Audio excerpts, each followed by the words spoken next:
Hello बच्चों, मेरा नाम Chandan Vishwakarma from Lakshya academy, specially classes for NEET IIT and JEE. तो बच्चों, आज हम देखने वाले हैं क्लास 9th का चैप्टर हमारा चल रहा है क्या, चैप्टर 2। हेलो बच्चों, मेरा नाम Chandan Vishwakarma from Lakshya academy, specially classes for NEET IIT and JEE. तो बच्चों, आज हम देखने वाले हैं क्लास 9th का चैप्टर हमारा चल रहा है क्या, चैप्टर 2। मैटर के अंतर्गत क्या आता है आपका, कंपाउंड। ठीक है, तो कंपाउंड के बारे में हम जानते हैं। इसके पहले मैंने क्या बताया था आपको, एलिमेंट के बारे में। एलिमेंट मतलब सिंगल टाइप ऑफ सब्सटेंस होता है। क्लियर है? सो हम लोग स्टार्ट करते हैं इसके बारे में। तो मैंने कंपाउंड के बारे में क्लासिफिकेशन ऑफ प्योर सब्सटेंसेस के बारे में मैंने डिस्कस कर चुका है, लेकिन आज हम क्या देखते हैं, इसकी थोड़ी सी प्रॉपर्टीज देखेंगे और थोड़ा सा इसका क्लासिफिकेशन देखते हैं। ठीक है, क्लियर है? चलो स्टार्ट करते हैं। तो क्या बोला है, किससे मिलकर बना होता है, टू और मोर एलिमेंट से मिलकर बना होता है। और इसमें इसका जो मास होता है बच्चों, वो फिक्स होता है। जो मास का रेशियो होता है, प्रोपोर्शन होता है, क्या होता है, फिक्स होता है। अगर एक से कंपाउंड बन गया तो एक ही कंपाउंड से फिक्स होता जाएगा मास उसका। ठीक है, जैसे कि एग्जांपल है H2O। क्या दिख रहा है आपको, H2O। तो यहाँ पर H के कितने एटम बच्चों, 2 एटम है। तो H का एटम 2 है। H के एक एटम का मास कितना होता है बच्चों, कितना होता है, 1 होता है। तो 2 का कितना हो जाएगा, 2। और O का मास होता है बच्चों 60। क्लियर है? तो काट दो, 2 1 जा 2 8 जा, कितना हो गया, 1:8। ये फिक्स रहेगा, ये वाटर के मॉलिक्यूल में फिक्स रहता है। अगर मैं एग्जांपल दूं CO2 का, देख सकते हैं CO2 का भी वही चलेगा। कार्बन का मास होता है बच्चों 12, O का मास होता है कितना होता है, 16 होता है। 1 का 16, तो कितना हो जाएगा, 32, यानी 3:8। 4 से काट दो, 4 3 जा 4 8 जा। ये फिक्स होता है। किसी भी कंपाउंड को यदि जोड़ना है तो क्या करना रहता है, फिक्स मास में रेशियो लेकर जुड़ जाते हैं। क्लियर है? इसी को बोलते हैं कंपाउंड। अब प्रॉपर्टीज यही चीज है जो आपका पढ़ते आए, made up of different elements in a fix ratio by mass. तो जो डिफाइन है वही प्रॉपर्टीज है।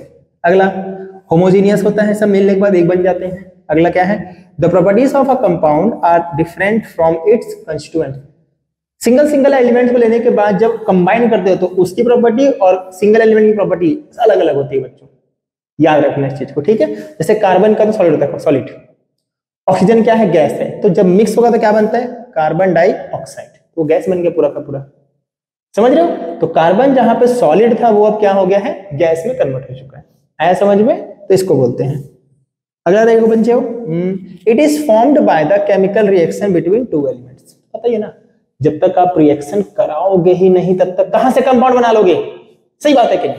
तो इसलिए कि आपको करना पड़ता है, इसके लिए रिएक्शन करना पड़ता है, केमिकल रिएक्शन करना पड़ता है। क्या, केमिकल रिएक्शन।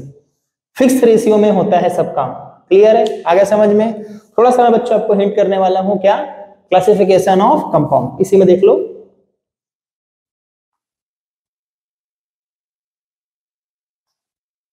क्या बोला मैं, क्लासिफिकेशन ऑफ कंपाउंड। 2 टाइप के होते हैं बच्चों, डिस्कस कर लेते हैं इसको फटाक से। छोटा टॉपिक, ज्यादा टॉपिक नहीं है, छोटा टॉपिक एकदम। एक होता है ऑर्गेनिक कंपाउंड, ऑर्गेनिक कंपाउंड, और एक होता है बच्चों इनऑर्गेनिक कंपाउंड।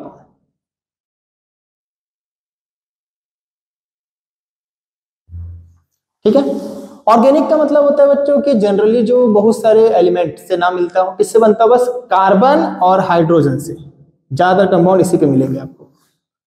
कार्बन और हाइड्रोजन से बने हुए कंपाउंड ज्यादातर क्या कहलाते हैं, मैक्सिमम ना ऑर्गेनिक कहलाते हैं। और इनऑर्गेनिक मतलब जो बचे रिमेन्स एलिमेंट, सोडियम हो गया, पोटेशियम हो गया, लिथियम हो गया, मैग्नीशियम हो गया, कैल्शियम हो गया, सब इससे आते हैं। ज्यादातर कंपाउंड इसके बनते हैं। क्लियर है? तो ऑर्गेनिक और इनऑर्गेनिक कंपाउंड। आगे समझ में? इसका प्रॉपर्टीज देखा हमने, इसको डिफाइन किया। याद रखना, क्या याद रखना है, 2 या 2 से ज्यादा एलिमेंट होते हैं, फिक्स रेशियो में अटैच होते हैं और सब केमिकल रिएक्शन के थ्रू बनते हैं। क्लियर है? ओके, थैंक यू बच्चों।